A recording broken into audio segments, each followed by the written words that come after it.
Mana shu guruhlarga qabullar hoziroq ochilgan. Zudlik bilan yozdiring, guruh to'lishi bilanoq biz darslarimizni boshlaymiz. Mana bu dunyo xaritasi. IELTS sertifikat sizga butun dunyoga sayohat qilish imkoniyatini beradi. Bu shunchaki siz birovga o'zingizni ko'rsatishingiz uchun yoki birovdan o'zib ketishlik uchun, birovga borib maqtanadigan narsa emas.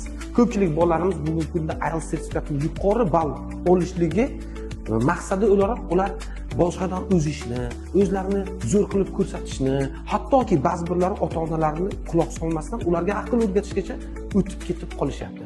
Buni asl sababi darsdagi jarayonlarda o'qituvchilar IELTSning mohiyatini, ingliz tilining mohiyatini, bu aslida oddiygina narsa ekanligini, inson odam bo'lishligi uchun ingliz tilidan ko'ra ko'proq narsalar kerak ekanligini tushunmaganliklaridan bo'lyapti. Men ochayotgan guruhlarimda asosan bolalarimizga shunchaki tilni o'rgatib qolmasdan, aslida bu kichkina narsa ekanligini va bu bilan insonlarga nafi tegishi kerak ekanligini o'rgatib ketaman. Mana shu guruhlarga qabullar hoziroq ochilgan. Zudlik bilan yozdiring, guruh to'lishi bilanoq biz darslarimizni boshlaymiz. Salomat qoling.